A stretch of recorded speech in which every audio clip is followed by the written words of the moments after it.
అందరికీ నమస్కారం. నా పేరు రాయల కొండయ్య, సమాచార హక్కు కోఆర్డినేషన్ కమిటీ, అనంతపురం జిల్లా. ఈరోజు ఇక్కడ మాట్లాడే సందర్భం ఏమంటే, 3 రోజుల క్రితమే మనకు రాజమండ్రిలో పాలల్లో కల్తీ జరిగి ఒక 5 మంది చనిపోవడము, దాదాపు 10 మంది దాకా ఆసుపత్రి పాలు కావడము, వాళ్ళల్లో కూడా కొంతమంది సీరియస్ కావడము, ఈ విధంగా జరుగుతూ ఉంది. ఈరోజు మనం అంతరిక్షానికి రాకెట్ను పంపే యుగంలో ఉన్నాము, కాలంలో ఉన్నాం మనం. కానీ ఆహారంలో కల్తీని నిరోధించలేకపోతున్నాం. దీనికి కారణం అధికారులు, ప్రభుత్వ యంత్రాంగము ఈ విధంగా ఉంది మనకి. మొన్ననే అసెంబ్లీలో ఆదోని ఎమ్మెల్యే గారు డాక్టర్ పార్థసారథి గారు ఈ కల్తీ గురించి చాలా క్షుణ్ణంగా, చాలా ఇదిగా మాట్లాడారు.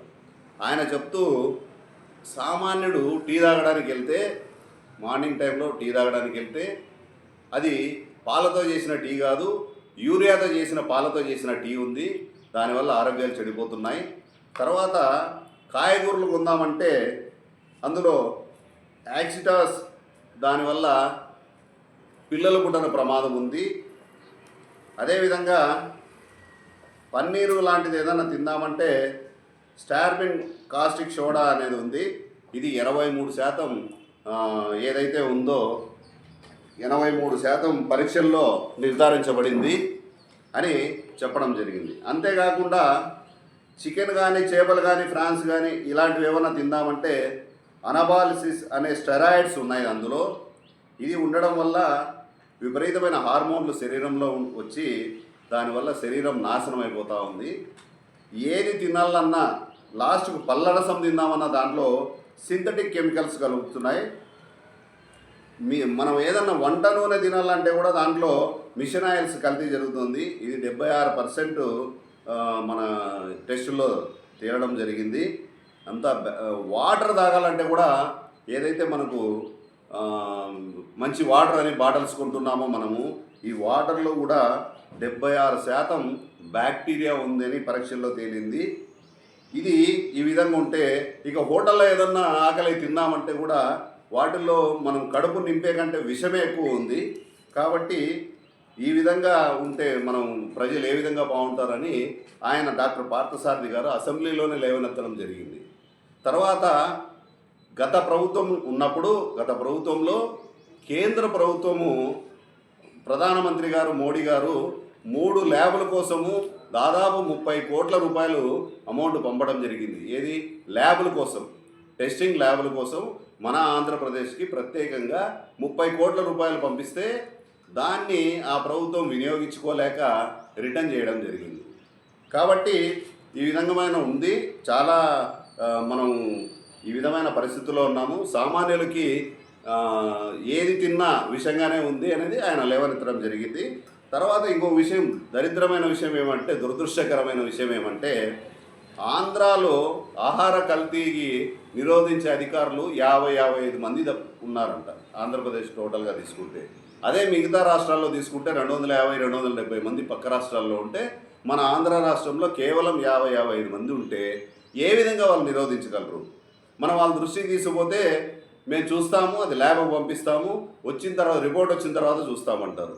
అదేవిధంగా తూతూ మంత్రంగా మాలాంటి వాళ్ళు ఎవరన్నా వాళ్ళ దృష్టికి తీసుకెళ్తే మేము తూతూ మంత్రంగా ఏదో 3 హోటల్లో 4 హోటల్లో చేసి వాళ్ళకి 5,000-10,000 ఫైన్లు వేయడము, ఈ విధంగా చేస్తున్నారు. మిగతా వాటికి ల్యాబులకు పంపిస్తున్నామంటారు. ఇంకా దురదృష్టకరమైన విషయం ఏమంటే, అధికారాలు లేవు వాళ్ళకి.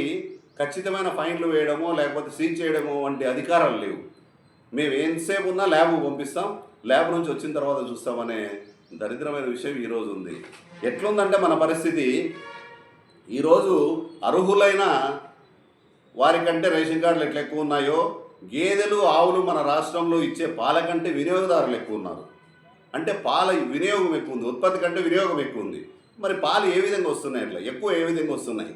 కల్తీ పాలు ఒకటే కాకుండా ఆహారం కూడా కల్తీ అయిపోయింది. అన్ని విషయం ఏది తిందామన్నా, బయట హోటల్లో ఏది తిందామన్నా భయంకరమైన పరిస్థితి ఈరోజు ఉంది.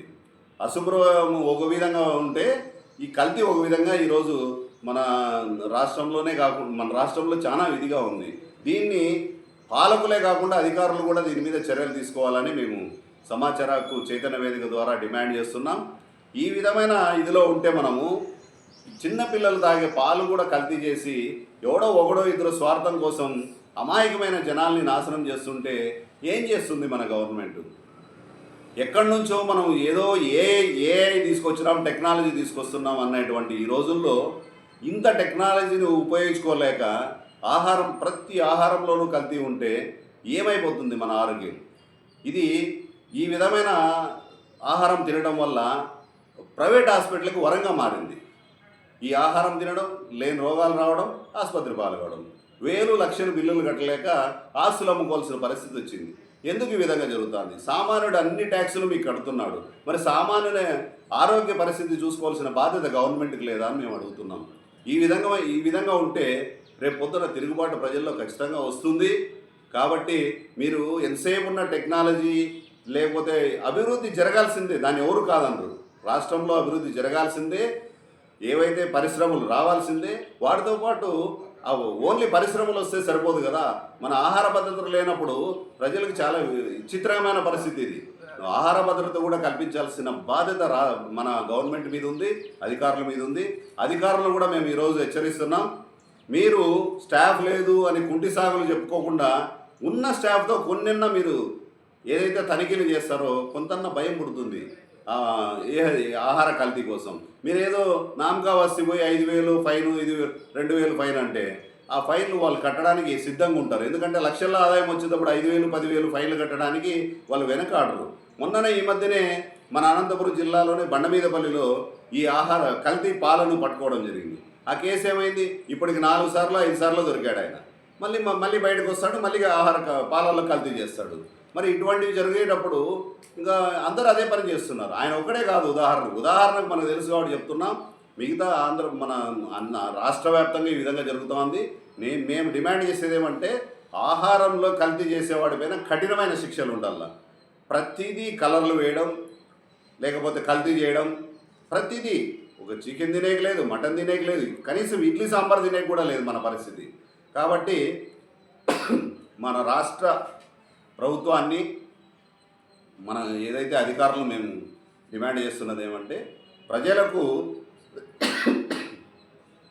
ఆరోగ్య సమస్య రాకోకుండా, ఆహారంలో కల్తీ జరగకోకుండా తీసుకునే బాధ్యత మీకు ఉంది. కాబట్టి ఆ విధంగా చర్యలు తీసుకోవాల్సిందే కోరుచున్నాం.